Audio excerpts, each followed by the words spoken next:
This week, Amazon Q Developer and the AWS language servers had a pair of trust boundary CVEs. JFrog found hijacked NPM and Go packages using hidden VS Code tasks to run malware when a workspace opens. AWS WAF had HTTP2 request body inspection issues. And AWS introduced Lambda micro VMs for running user generated and AI generated code in isolated sandboxes. Put those together, and the shape of the episode is pretty clear. Execution is the boundary now, the repo, the IDE, the AI assistant, the WAF, the sandbox. They all sit at the point where something gets to run, inspect, block, or decide. And that is where the risk lives. I'm Brian Teller from Teller's Tech, and this is Ship It Weekly.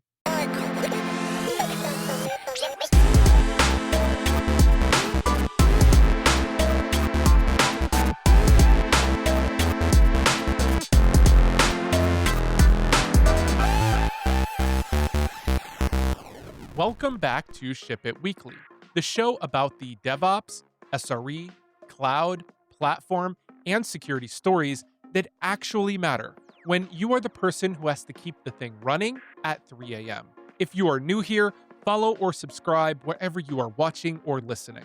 And if you want the weekly story list and source links, check out oncallbrief.com. For past episodes, full show notes, and more from the show, head over to shipitweekly.fm.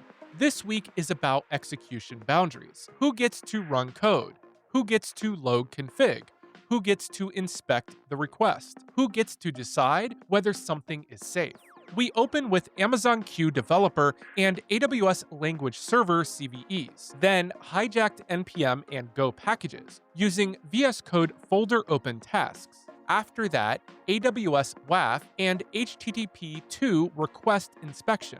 Then AWS Lambda micro VMs, because sandboxing untrusted code is becoming a first-class platform problem. In the lightning round, we'll hit GitHub advisory volume, Git 2.55, Valkey 9.1, and a quick Fable 5 callback. Let's get into it. First up, AWS disclosed two issues in language servers for AWS and Amazon Q Developer IDE plugins. The first one is CVE 2026-12957.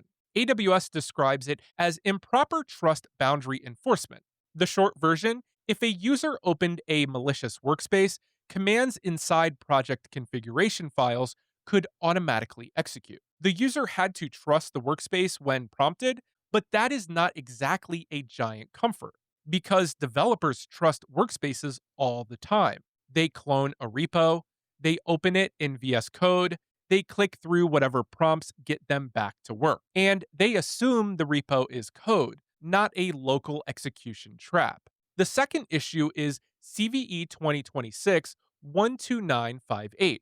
That one involved symlink validation. A malicious workspace could use a crafted symlink that resolved outside the workspace trust boundary. Both bugs point to the same bigger problem. The IDE, the language server, the assistant, and the project folder are all negotiating what is trusted. And that boundary is messy. It includes config, symlinks, workspace trust, MCP server configuration, environment variables, local files, cloud credentials, and whatever the assistant or plugin can reach. That is why this matters. Amazon Q Developer is not just an editor feature. It sits near source code, local credentials, AWS profiles, repo context, terminals, and sometimes production access. So when a workspace can cross into command execution, it can become more than a local bug. It can become a cloud credential problem,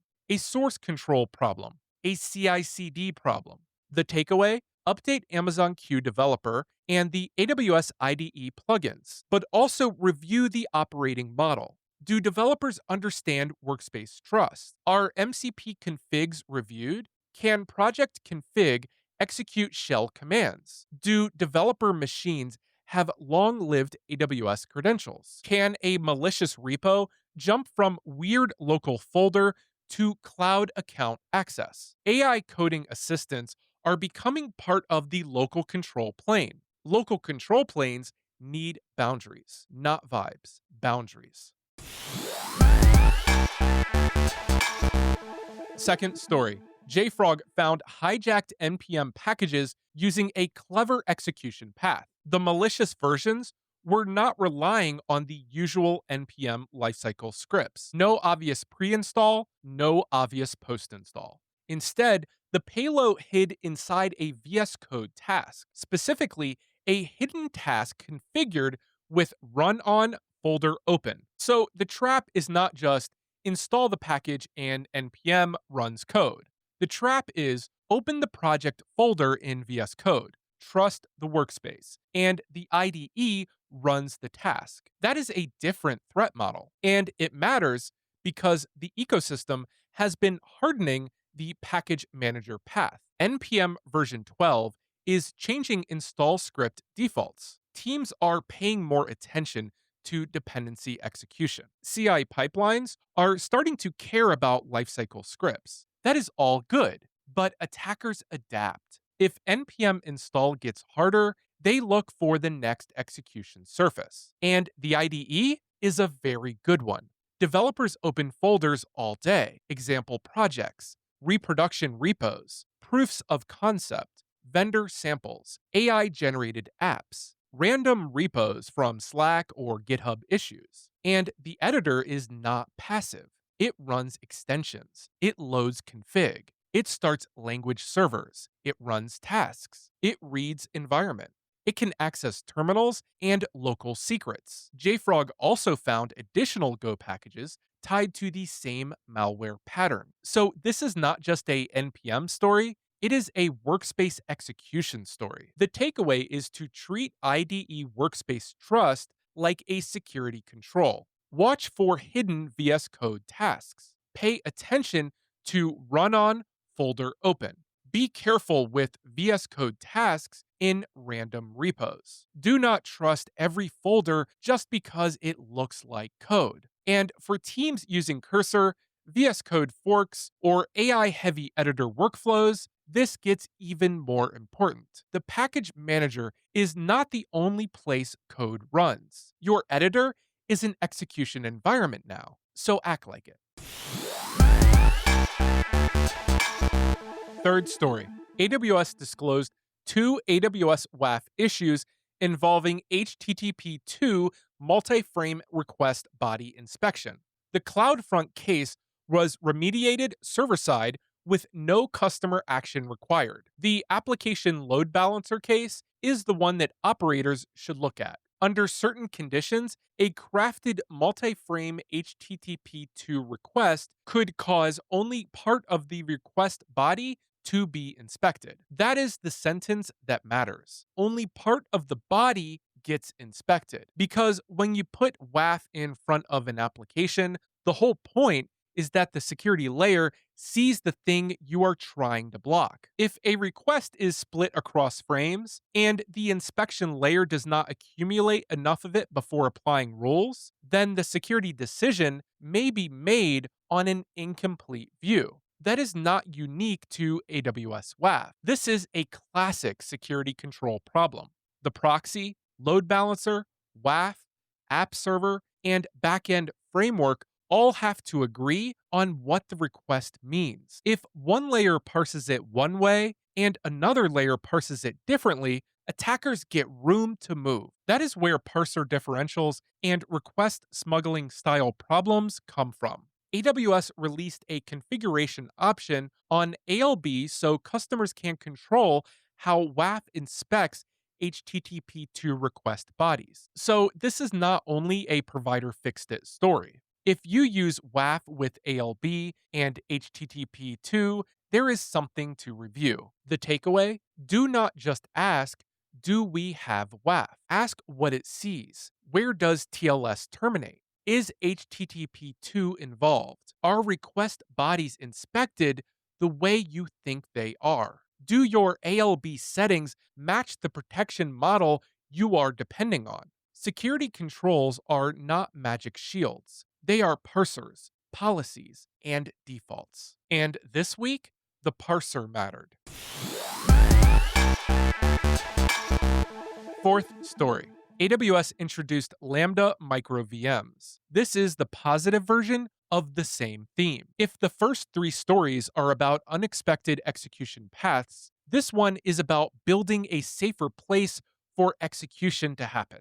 AWS describes Lambda micro VMs as a new serverless compute primitive for running user generated or AI generated code in isolated, stateful execution environments. You get VM level isolation, fast launch and resume, lifecycle control, state control, and AWS manages the underlying infrastructure. The use cases are easy to imagine: AI coding assistants, interactive code environments, plugin systems, data platforms, vulnerability scanners. Anything where your product needs to run code that your team did not write. That is becoming normal, and it is dangerous if handled casually. Containers are useful, but shared kernel isolation is not always the boundary you want for untrusted code. Full VMs are stronger but heavier. Traditional Lambda is great, but not built for every interactive or stateful sandbox use case. Lambda micro VMs are AWS trying to fill that gap. Whether you use this specific product or not, the direction matters. Running untrusted code is becoming a platform feature, not an edge case, not a just run it in Docker and hope situation. A platform feature. The takeaway is to inventory your execution surfaces. Where do users, agents, plugins, tests, scripts, or generated workflows run code? Can that code reach internal services? Can it access credentials? Can it write to shared storage? Can it talk to the internet? Can state leak between users? Can you kill it? Can you audit it? Can you prove it is gone? Execution is not going away. The platform has to make execution safer.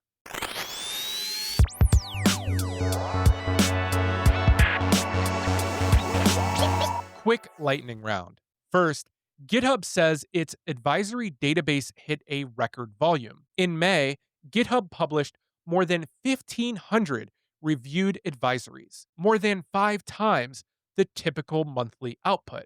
And even that was not enough to keep up. That is a real DevSecOps problem.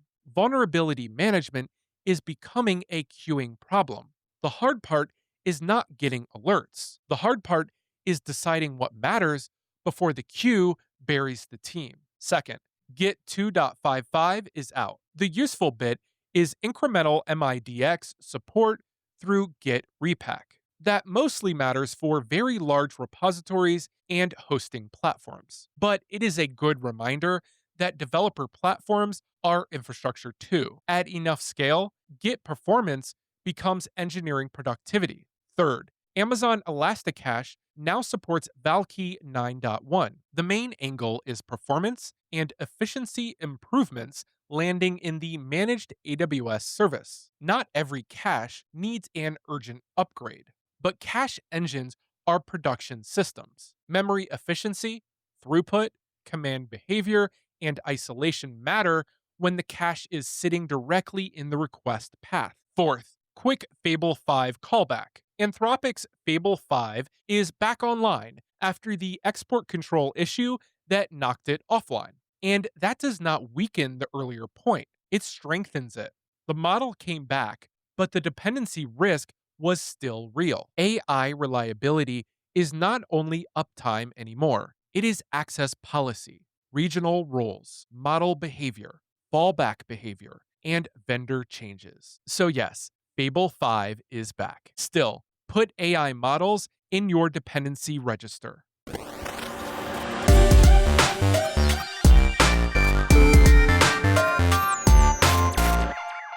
The human closer this week is about execution. A repo is not just source code if opening it can trigger the assistant, language server, or task runner. An IDE is not just an editor if it can run commands, load tools, and inherit credentials. A WAF is not just a checkbox if it only inspects the part of the request it actually sees. A sandbox is not just nice to have if your product runs code from users, agents, or plugins. And an advisory feed is not useful just because it is complete. Someone still has to decide what matters. That is the platform work hiding under this episode. Modern systems are full of places where something gets permission to run, inspect, transform, or decide. Sometimes that thing is a package script. Sometimes it is an IDE task. Sometimes it is an MCP server. Sometimes it is a WAF parser. Sometimes it is a sandbox. Sometimes it is an AI model. The better question is not only is it trusted, the better question is what happens when it executes? What can it reach? What can it read? What can it write? What authority does it inherit? What logs prove what happened? And who owns that boundary? Because execution is where trust becomes real. Before execution, trust is a policy. After execution, trust is a blast radius. So find the places where code runs. Find the places where tools make decisions. Find the places where security controls parse reality on your behalf. Then make those boundaries explicit because execution is the boundary now. That's it for this week of Ship It Weekly. We covered Amazon Q and Amazon Language Server CVEs, hijacked NPM and Go packages using VS Code tasks, AWS WAF HTTP2 inspection issues, Lambda micro VMs, and a lightning round on GitHub Advisory Volume, Git 2.55, Valkey 9.1, and Fable 5 coming back online. If this episode was useful, follow or subscribe wherever you are watching or listening. If you're on YouTube, hit subscribe. If you're in a podcast app, follow the show there. And if you know someone dealing with AI coding assistance, IDE security, supply chain risk, WAF configuration, or sandboxing untrusted code, send them this one. It genuinely helps the show grow, and it helps me keep making this for people who actually live with these systems. You can find the weekly brief at oncallbrief.com and the full show notes, links, and past episodes at shipitweekly.fm. I'm Brian Teller from Teller's Tech. Thanks for listening. And remember, before execution, trust is a policy. After execution, trust is a blast radius.